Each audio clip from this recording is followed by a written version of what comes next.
Hi, I'm Kate.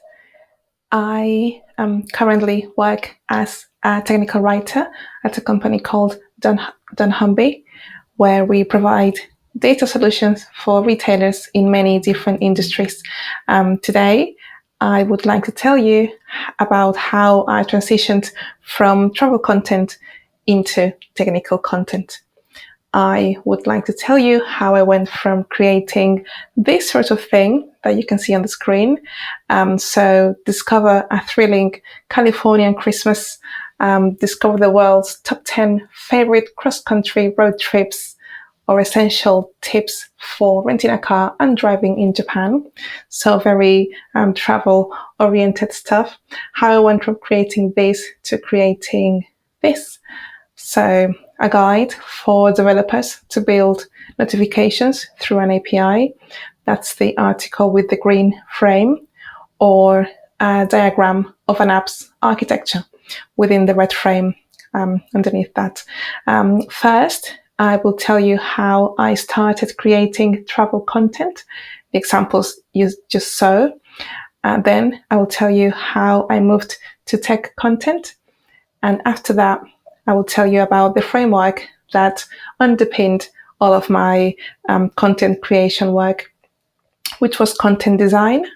And I would explain why I think technical writers should actually be called technical content designers. There is a lot of content I want to share with you, so let's get going. How I started writing travel content. I grew up in a town outside of Madrid in Spain, a town called Alcalá de Henares. Historic town, historic university. I studied linguistics there. Tourism is big in that town, so my first ever job was as a tour guide. My love of languages and culture, paired with growing up in such a place, quite naturally took me to travel content. So fast forward a few years, I got a job in an online travel agency that you might have heard of, which was booking.com. And for a while, I lived surrounded by travel, but also by tech. Booking.com is essentially a tech company. So product development, agile ways of working, user experience were all around me. And I became really interested in the more technical aspects of my job. So I completed a coding bootcamp to satisfy my own curiosity, mostly, and also to expand my skill set. This was a very useful, helpful program in the UK where I live, called Tech Returners. There's the full group of us on graduation day. And through that bootcamp, I discovered that there was a type of job called technical writer. And I was like, wait, this is my dream job. It's writing mixed with tech. So I must know more. I must find out what this is about. So anyway, this is how I ended up as a technical writer. And the framework that was always there, although I didn't always know, was content design. Maybe I didn't know because it didn't exist as such when I was younger, but it was there during my very first student jobs. It was there in my early career, and it's still there today. The reason I say that content design was there for me from the beginning is this. For me, the need to communicate things clearly was always big. I grew up surrounded by very intelligent people, but not necessarily literate people, literate in an academic sort of way. For example, my mom never had the opportunity to finish primary school. So long sentences and long words are a real issue for her. And don't get me wrong, she's without a doubt and by far the most intelligent person I know. I couldn't fool her if I tried, and I tried, being a teenager and all that. But I was always very conscious of how she accessed information and how I helped her with that. I was very aware of what it meant for her to have to deal with instructions or written information that was too complex. So clear and concise writing was a skill I gained in that family context. And I think because I learned to write clearly and effectively, I also got interesting student jobs at university, like taking minutes in conferences, yay to conferences, writing book summaries, and jobs like that. Then I did my master's degree in linguistics, and I got the top mark for my final dissertation. The judging panel explained to me that they had given me that mention of honor primarily because everything I wrote and presented was easy to understand. So a bit of context, my work was about natural language processing, and the panel judging the dissertations was a panel of linguists, not technologists. And yet the whole panel was able to follow my work, understand it, and get some value from it.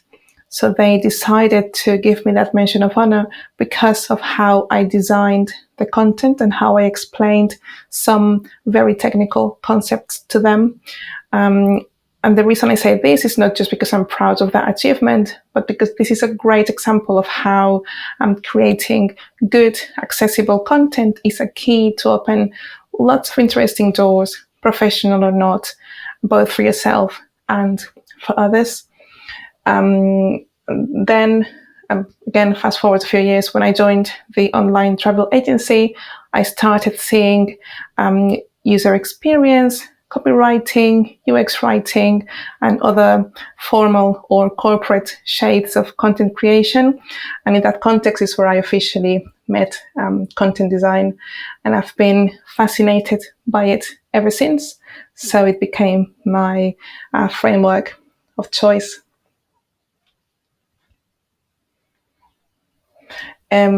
So what is content design? Content design is the discipline that moved the UK government website from this to this. Note a few things. Before content design, each agency in the UK government had their own design, their own page structure, navigation, etc. So the page where you would check your taxes looked nothing like the page where you would renew your passport, for example. There was no focus on what the user needed. Instead, the focus was on what the government wanted to say. It wasn't very intuitive. Now, a lot of that has to do with what the technical sphere offered in 2006. I think that's when that page on the left is from, with the red banner. But not everything is down to that. If you go to a UK government website today, you will notice that every page looks and flows the same way. So you are never surprised with different fonts, colors, menus, or structures. Also, the language is simple. The calls to action are simple too. And you always know where you are. Don't tell anyone, but I really like the UK government's website. #nerd, right? I shouldn't go around saying that sort of thing. So how did content design achieve that?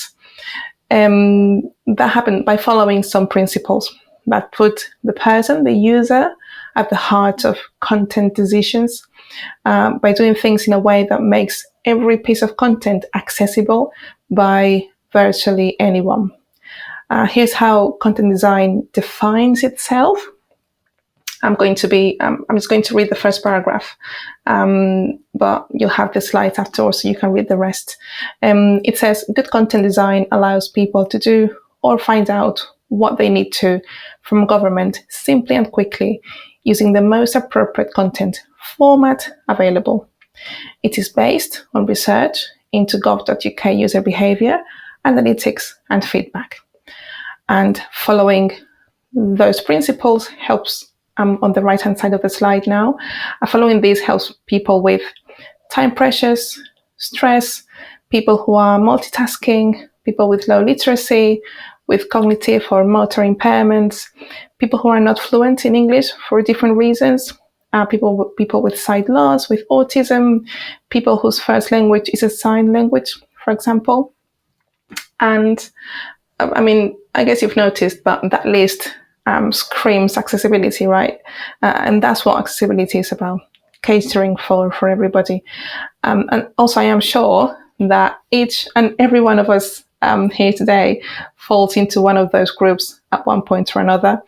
I am sure that we have time pressures, stress, we multitask, we have English as a second or third language, or we might have some cognitive, motor, or visual impairments. And content design means creating content for all of us. All of us being, everyone the user. You'll have noticed that the user is at the center of those principles, at the very first line of that content design self-definition. The user is the focus of content design. I was looking for a nice picture of a user, but I couldn't find one I liked. So in the end, I opted for a picture of a child pretending to use a computer, because that's always cute. Anyway, the user. Let's dig into this in more detail. This is my very creative collage of people who are trying to, for example, renew their driving license online through a government page. Some of them seem, happy, relaxed. Others seem a little bit more stressed. We don't know. But this might be the users for general content design. They benefit from it. And in the next slide, I'm going to show you a collage I made of developers trying to find out how to fix an API error. Are you ready? These are the users for technical content design. Have you noticed? Exactly the same people with the same time pressures.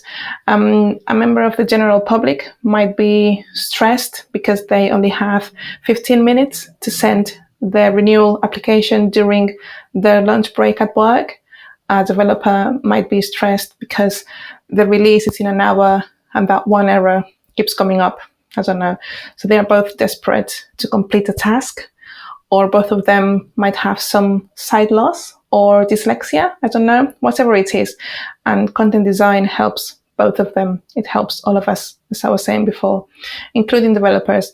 And I would dare say, especially developers, but that's just because I work in tech, so don't quote me on that. These are the phases that content design proposes, the ones I follow in my job daily and that work really well. They are like a tried and tested recipe for creating great online content. So from left to right, discovery and research, user stories and job stories, designing content, then writing content, reviewing content, and finally maintaining content.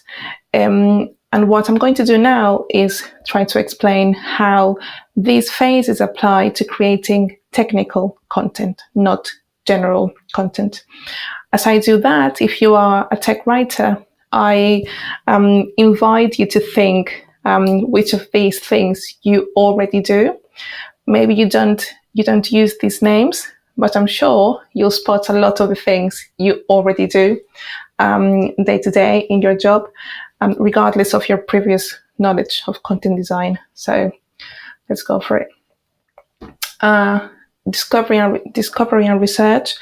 This is the phase where you, as a tech writer, you engage with product teams and product experts to understand what it is we are building and what it is we need to document. This includes product managers, subject matter experts, delivery managers, and anyone else who acts as a stakeholder in the product. Then it's time for the user stories and the job stories. And this is where you understand what it is the user might be trying to achieve when they interact with the product. Understand what's the task the product helps them with. If your organization uses agile methodologies, they will likely have user and job stories already. If not, it might become your job to figure them out. And remember, your user might be an end user or a developer. If you write API documentation, for example, you might have user stories like, as a developer, I want to quickly find the exact endpoints I need in order to build X functionality. And what's the point of user and job stories? They help everyone focus and prioritize, including you as a tech writer. If we can boil down what it is we are helping the user do, we can then offer content that is tailored and helpful. Then it's designing content.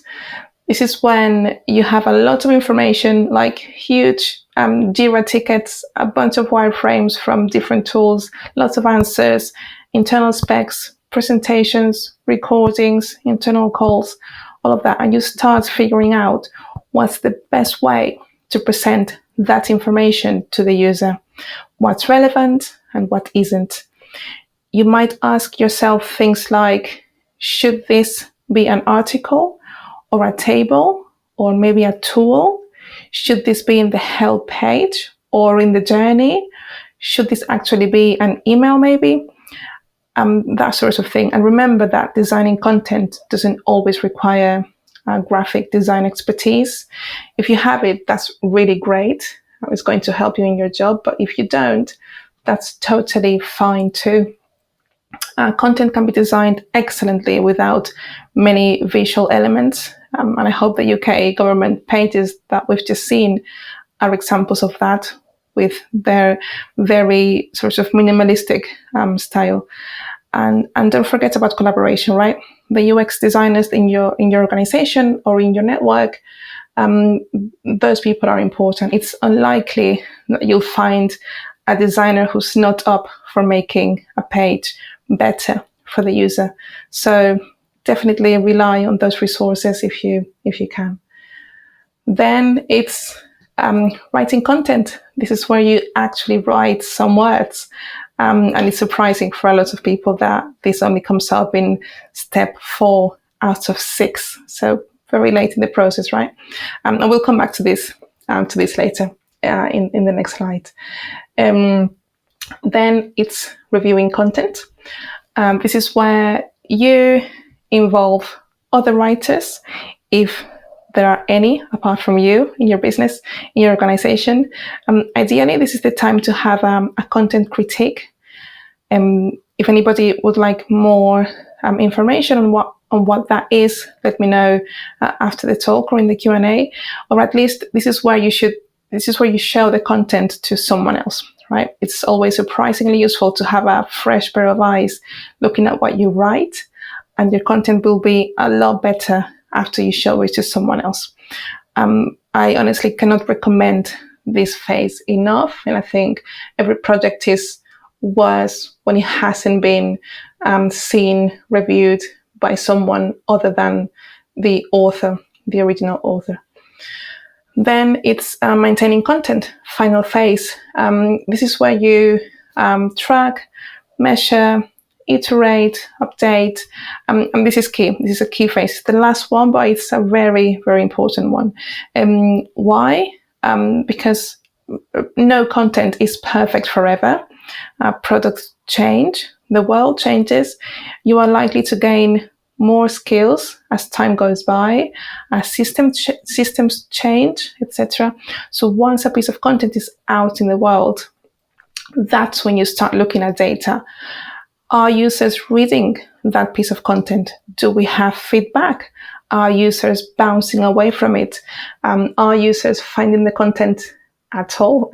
And then you tweak, you iterate, you update based on that information. A review schedule is very important. There are some tools like help docs that allow you to set review dates for your content.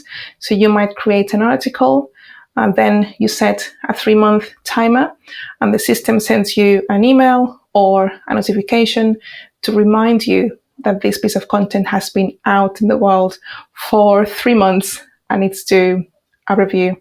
So it's useful and it frees up some of your time. So if you have this type of functionality in your tool set, I highly recommend you use it. Absolutely. And do you see now why I advocate for technical writers to be called technical content designers? There is so much more than writing involved in the job.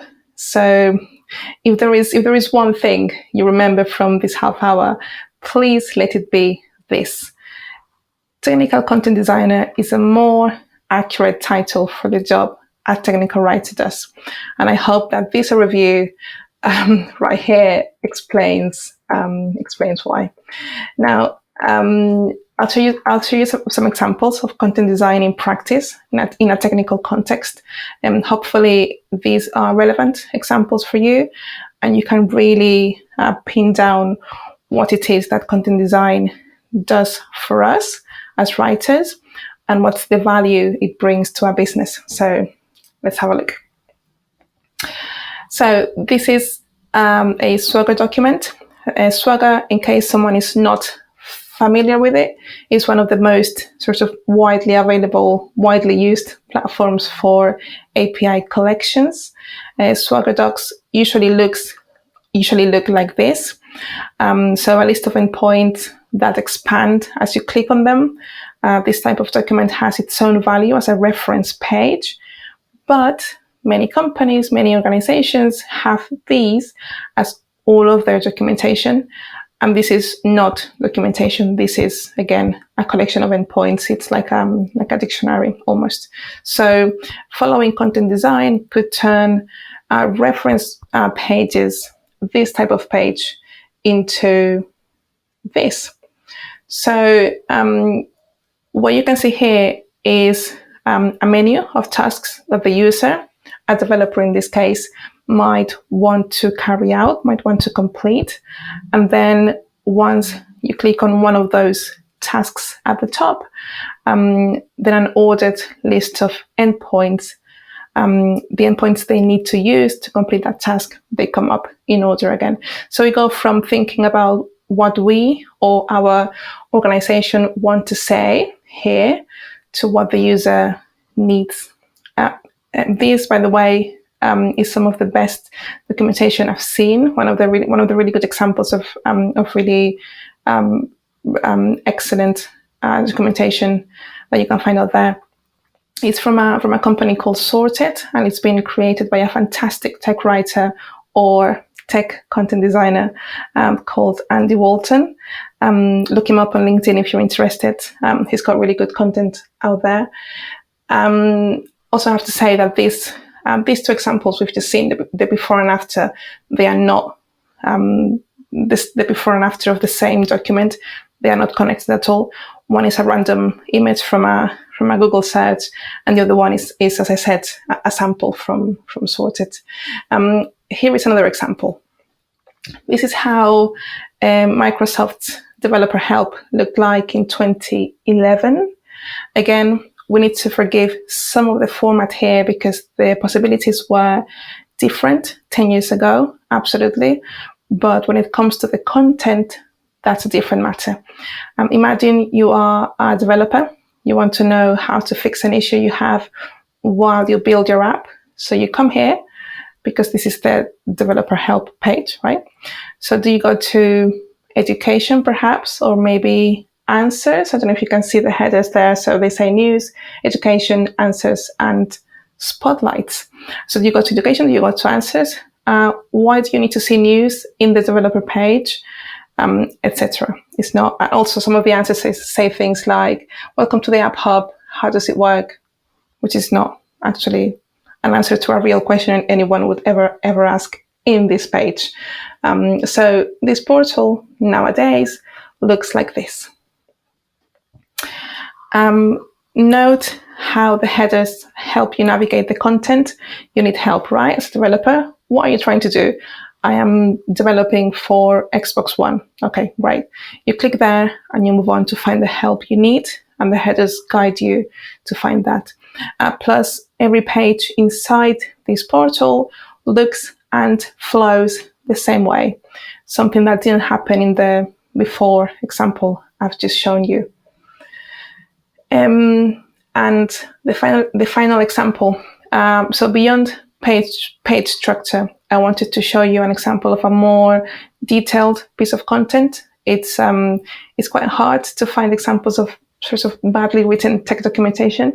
I guess companies don't want bad content out there and findable via simple Google search, which makes total sense. And this is something that I worked on myself a few weeks ago. This specific section within a bigger document originally read like this: data type, no format or anything. The type of data, I should say, requested, data type A, data type B. For external API requests, we will not ask clients to provide this parameter, and it will always be defaulted to loyalty by external API gateway, if not provided. If data type B is provided, an error or the type can't be data type B will be returned. 400 error is returned if data type provided is not from the available options. So I hope that made some sense to some of you. If not, please note that it said things like the client. It talked about the same error twice. It used parameter, when in other parts of the document where this belongs, it said property or variable. So what I've done is fix the typos, obviously, simplify the structure and keep consistency. So call things the same way throughout the text. Format code as code, text as text, headers as headers, etc. And it now reads like this: data type formatted as code and a header, because it is both. This is the type of data you are requesting. The external API gateway will always default to data type A, so you don't need to send us a value for this property. The API will return a 400 error if the value for data type is not data type A. And that is it. So it's a lot shorter, and this version I put together is not perfect, I don't think, but I feel that a user would be able to follow and action it better. If you have thoughts on how to make this bit of text even better, I'm always keen to hear ideas. You can ping me on the chat or let me know later. And finally, this slide is about jargon. One of the principles of content design is to avoid jargon, like avoid, danger zone, don't go there.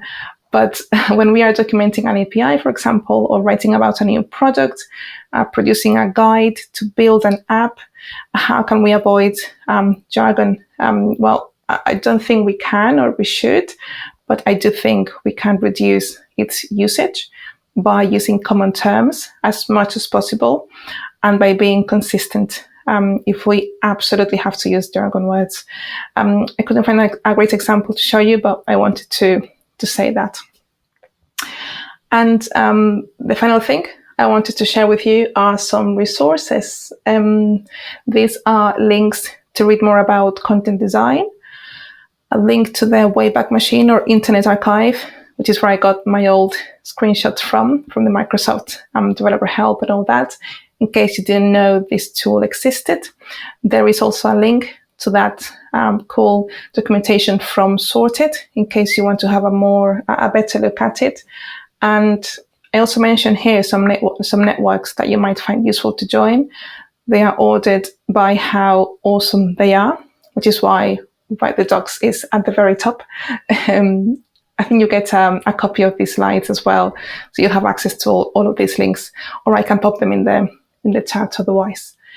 And that's it. I think we have a few minutes now to further discuss content design or content critics or anything else I've touched on today. And if there is something you'd like to ask me, but we've run out of time today, reach out via LinkedIn or via email. I'm always up for a chat. So I hope you enjoy the rest of the conference. Thank you very much. Yeah, we have a few questions. We have room for more, so if anybody still wants to ask a question, please go ahead and enter it into the chat. But I thought I would go ahead and ask you a question from Jadwiga. Jadwiga had asked, well, I don't know if you noticed, maybe you did. There was a lot of chatter about the gov.uk site revamp. Yeah. Do you happen to know any of the background of that update? Not more than what's sort of publicly out there, because I've never been a part of the GDS team, but I've noticed in the chat, if you want to like sort of the person who asked, if you want to scroll through, I've noticed that a couple of people who are either currently at the GDS or used to be have provided really cool and really useful information and links to know more about the background of the project. So I don't have a lot more to offer, but there is definitely information in the chat that I saw it, and I've been opening tabs for myself to read later. So thank you for sharing that. That's for everybody. Thank you. Yeah, I think one of our previous speakers and community members, Jen Lambern, had posted some links as well. So that's right. Yeah, thank you, Jen. So I had a question. I was wondering if you could tell us some more about this practice you have of scheduling content reviews and other tasks for the future. Yeah, so that's a really good question. Thank you. So the tool we use, the tool I use at the moment, is Help Docs, and so that's so help, and then so it's one word, Help Docs, and it's so that one has a built-in functionality for you to sort of set articles as stale. That's the word they use in the UI. So basically, you set like an expiry date to each piece of content you create, and then that's what I was talking about in my recording. Then it notifies you when each article is due a review. So that's what I currently use, and it's the most useful way to do it I found so far, just because you don't have to maintain sort of an offline document or an offline review calendar that someone mentioned in the chat as well. But if that's not something that your tool stack offers, a good old calendar, so like a team calendar on Outlook, or anything that you actually use, so you don't have to use another system just to track your content, that will work. So yeah, and it depends on, there are quite a few options out there for that, and that depends on what you and your team are used to, right? But yeah, however you do it, I think it's really important, and it is useful. It just frees up a lot of your time, so as a writer. So yeah, but Help Docs is really cool for that. Okay. Yeah, thank you. I hadn't heard of Help Docs, and I have heard of Notion, which seems to do a lot of things. And when I search for a content calendar in the search engine, a Notion link pops up. But I think their perspective is a bit more marketing oriented. Yeah. So I will check out Help Docs. Thank you. Question from Victor. He's mentioned that all frameworks have limits. What are the limits of this framework? I'm sorry, I'm missing which framework he's referred to. I assume, given the content of my timing. talk, I assume he's talking about content design, Okay. overall. But if that's not the case, please message us, let us know. So yeah, Yes. okay, correct. So yeah, so content design. But I don't know. So okay, so from my point of view, and that's all I can offer. So my own experience. So I have closely followed content design to create every type of content I've worked on so far in my career. So as you just saw, that ranges from very sort of generic and really broad travel advice or travel sort of inspirational travel content, to very technical, very detailed sort of API docs, which is sort of the latest thing I've been working on. And I haven't felt content design has lacked functionality or utility for any of those topics or fields where I've worked. But I have never worked in, I don't know, I've never written medical content, I've never written other types of content, so I don't know if there is a sort of a point where content design just cannot be applied, even if we really want to. I don't know if other people have different experiences, and it would be great to hear from people who have tried to use content design in different fields. But from my point of view, I've never had a type of content that I needed to write where I couldn't apply content design, which is quite interesting, to be honest. Yeah, I my mistake. I've so far been thinking of content design as a concept, and I didn't realize you were describing this entire framework to us. Right. Okay. But there was more to Victor's question. I'll go ahead and share the rest of that. He'd mentioned another framework known as information mapping. Have you worked with it or heard of it? No, not at all. Okay, maybe we'll learn more about it from Victor or others. I would love to hear about it. Yeah, I was googling it when I saw it on the chat, but I didn't have time to actually read a lot about it. Ah. But it sounds interesting.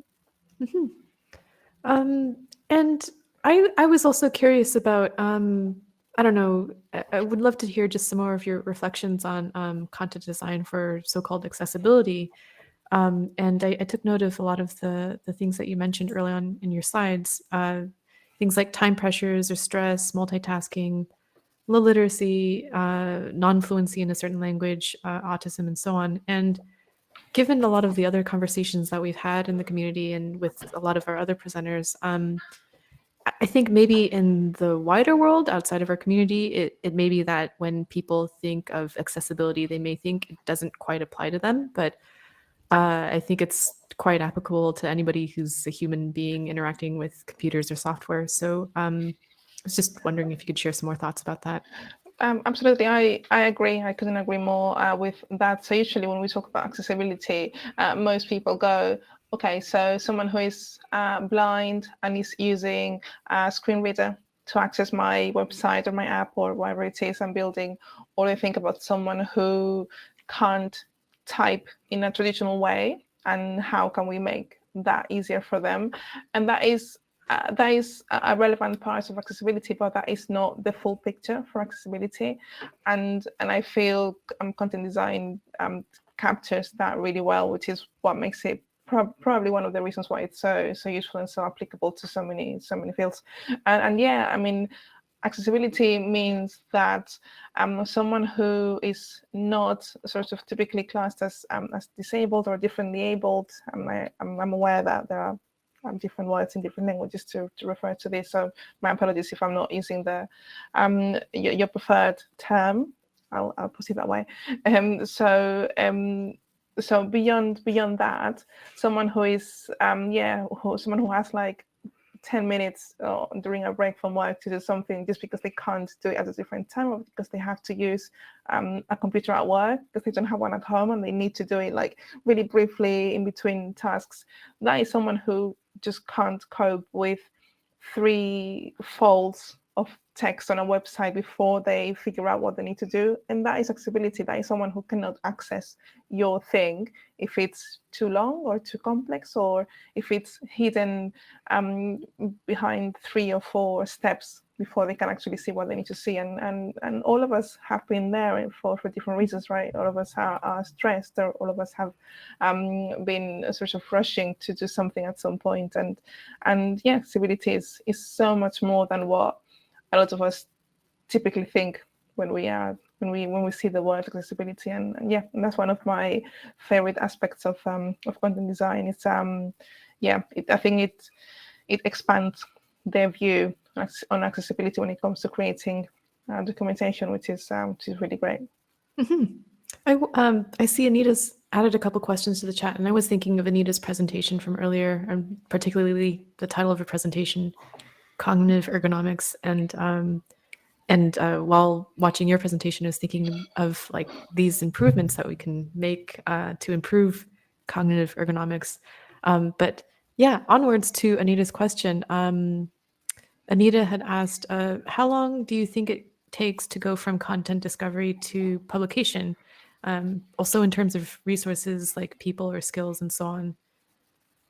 So that's a great but difficult question for me to answer. So, so I've worked on pieces of content that have taken 18 months to go from discovery to delivery.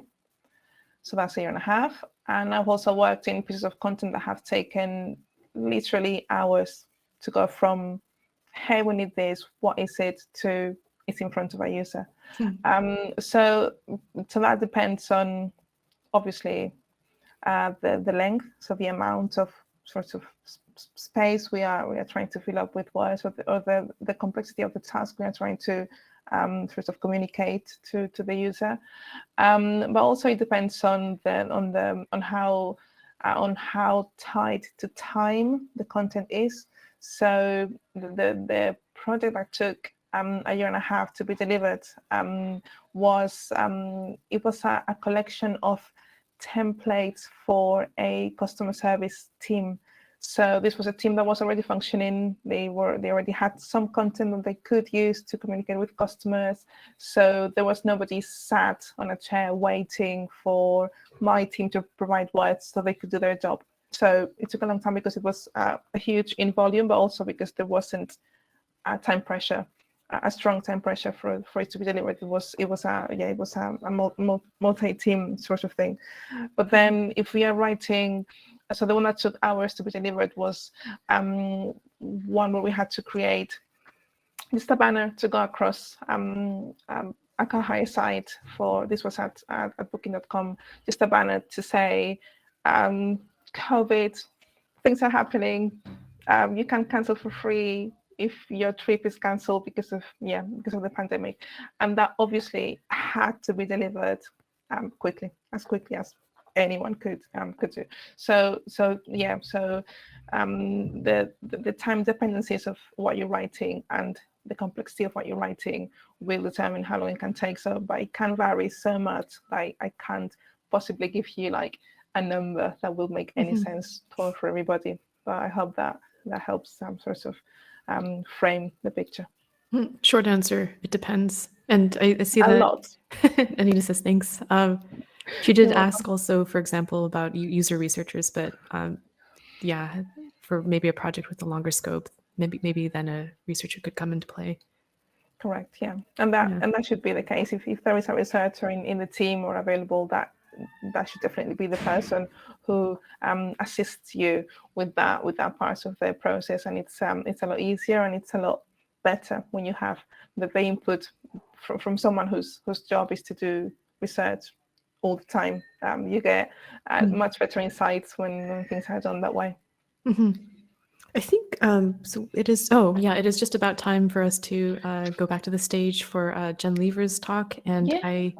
I just wanted to mention before we finish here that we will have a closing address directly following her presentation. So everybody, do please stay on or in the stage for that closing address, and then join us again for a Q&A afterwards.